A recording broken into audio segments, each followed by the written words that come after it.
म्हणतं हे विचारले आपण मोठ्याने सांगतो, तर ही आजची शोकांतिका आहे. चला असो तर घेतलेला अभंग हा देहोनिवास संत म्हणजेच संत तुकाराम महाराजांचा 4 चरणाचा गणरायाचं वर्णन करणारा, या मनाचं वर्णन करणारा गोड असा अभंग या सेवेकरिता निवडलेला आहे. बरं, मग या अभंगामध्ये नेमके आपल्याला तुकाराम महाराज काय बरं सांगू इच्छित आहे? तर ते आपल्याला सांगतात की जो गणराज आहे ना, हा गणपती आहे ना, तो आपल्या या इंद्रियांमध्ये मुख्य असणार ते म्हणजे मन आहे ना, तो आपल्याकडे आकर्षित करतो. आणि हे आपलं मन मुख्य आहे, चंचल आहे, एका जागेवर राहतं का? नाही. आज जरी तुम्ही इथं बसलेला असलात तरी पाऊस येईन का बरं? आज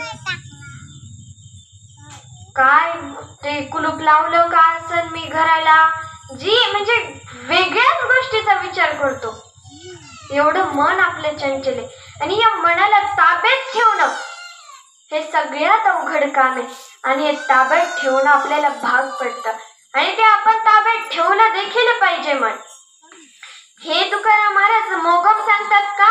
तर नाही, हे तुकाराम महाराज श्री गणेशाला स्मरण करून सांगतात.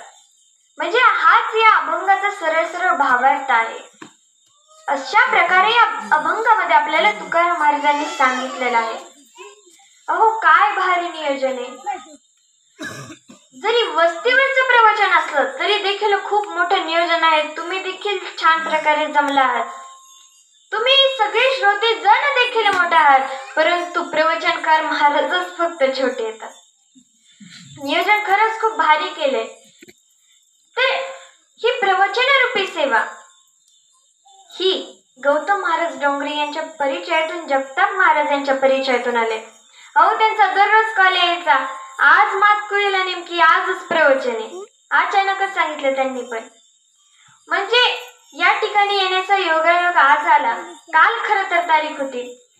नियोजन खरंच तुम्ही खूप सुंदर केले आहे. अहो पण आपण हा गणपती बसवतो. काय बसवतो? गणपती. गणपती हा बसवतो, पण त्याच्या पुढे डीजे वाजवतो.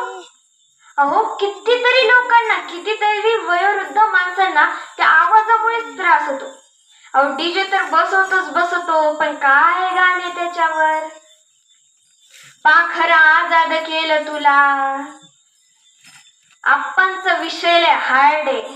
आपण कर क्रेडिटचं कार्ड आहे. आपणचं घरात नाही ध्यान, आपणचं बाहेर लय लाड आहे. काय गाणे तो आजचे पण. म्हणजे आपण गणपती पुढे डीजे लावतोच तो त्रास होतो आवाजाने, पण गाणे तरी काय, तर काय आदर्श घ्यावा या मुलांनी, काय शिकावं त्या गाण्यातून. तर आपण गाणी देखील चांगली लावले पाहिजेत.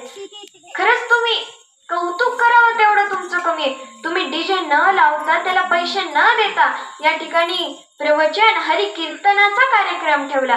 तुम्हा सर्वांसाठी एकदा जोरदार टाळ्या वाजवा. खरंच खूप छान वाटलं. बरं, मग हा आपण गणपती बसवतो, नेमकी याची आई कोण, वडील कोण, जन्म कुठं झाला, कसा झाला, कोणाच्या पोटी झाला, हे आपण माहित करून घेणं आवश्यक आहे की नाही. बरं, मग आता या गणरायाचे वडील कोण, पप्पा कोण, तू सांग. पप्पा कोण, कुणी सांगाल? महादेव, शिवशंकर. आणि आई पार्वती माता. यांच्या पोटी श्री गणेशाचा जन्म झाला. त्यांचा मोठा भाऊ कार्तिकेय. अहो आज जर आपण बघितलं तर कोणाच्या पोटी झाला, तर पार्वती माता आणि श्री गणेश शिवशंकरांच्या पोटी श्री गणेशाचा जन्म झाला. बरं, मग या पार्वती मातेचं आणि शिवशंकरांचं विवाह तरी कसा झाला? अहो आताच्या सारखं झालं का? तर नाही. अहो त्यावेळेस पार्वती मातेंनी तब्बल 5000 वर्ष तपश्चर्या केली. तेव्हा पार्वती मातेला शंकर भेटले. असे उगाच भेटले का? आता देवांची देव महादेव येते. असे उगाच भेटले का? तर नाही. 5000 वर्ष तपश्चर्या केली.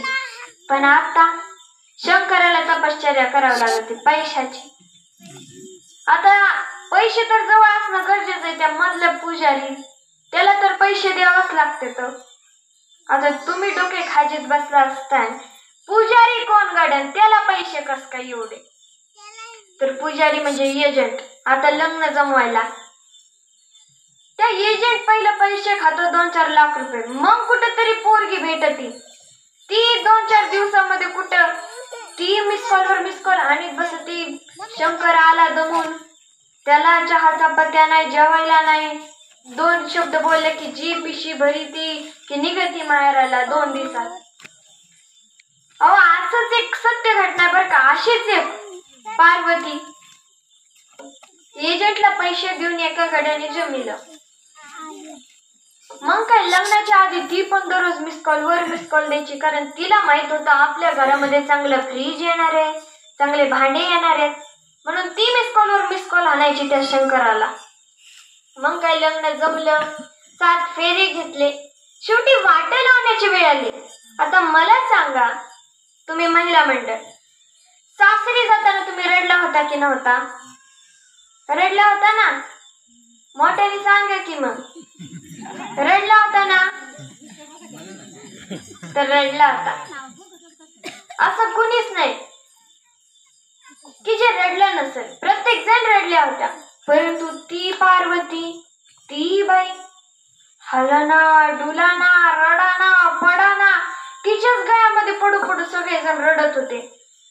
ही मात्र आपली गप सरळ उभा. त्याला वाटलं खरंच उशिरा भेटली, पण लई चांगली भेटली.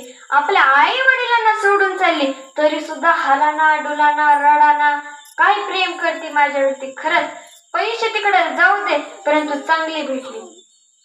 वाट लावून झालं, रडण्याचा कार्यक्रम झाला. शेवटी गाडीमध्ये ती पण ह्याला चिटकून बसली. मग काय 1, 2, 3, 4 शेवटी 6-7 किलोमीटरवर गाडी गेली रे गेली. पुढून 2 गाड्या आडव्या आल्या. कोणाची पोरगी कोणाला विचारून चालली? कुठं चालली? ही माझी बायको आहे. जी गाडीतून वडू वडू बाहेर काढून जी धुवून काढले ना, इकडे ह्याला मारायला गाडीतून बाहेर काढलं की ही पार्वती जी उठली की तुरु तुरु पळत दुसऱ्याच्या गाडीत जाऊन बसली, तिच्या नवऱ्याच्या. तिचं लग्न झालेलं. त्या एजंटला काय खायचे होते? पैसे. म्हणजे एवढी वाईट परिस्थिती आताची हो. परंतु त्यावेळेस त्या पार्वती मातेने 5000 वर्ष तपश्चर्या केली आणि तेव्हा शंकर त्यांना प्राप्त झाले. अहो श्री गणेशाचा जन्म काय सुंदर कथा आहे हो. नीट लक्ष देऊन ऐका, नीट लक्ष देऊन ऐका. अहो ज्या वेळेस पार्वती माता या स्नान करण्यासाठी गेल्या, त्यावेळेस त्यांनी सांगून ठेवलं नंदीला की मी स्नान करायला चालले, कोणालाही आतमध्ये येऊन देऊ नको. नंदी म्हणाला बरं अगे. पण त्याच वेळी नेमकी शिवशंकर आले. कसं अडवणार? पण नंदी म्हटला की पार्वती मातेची आज्ञा, कृपा करून तुम्ही आतमध्ये जाऊ नका. परंतु त्यावेळी शिवशंकर तू माझा वाहन आहेस, तूच मला सांगतोस. परंतु ते शिवशंकरांनी पण ऐकलं नाही. ते आतमध्ये तसेच गेले. पार्वती मातेंना वाटलं की अरे इथं आपल्या ऐकणाऱ्यातलं कुणीच नाही, आपल्याला आपल्या ऐकणाऱ्यातला कोणीतरी तयार करायला हवा. मग शेवटी त्यांनी चंदन घेतलं आणि त्या चंदनापासून श्री गणेशाची प्रतिमा तयार केली सुंदर अशी, आणि त्याला प्राणदान दिलं. पुन्हा दुसऱ्या दिवशी सांगितलं की अरे मी स्नान करायला चालले, कुणाला आतमध्ये येऊन देऊ नको.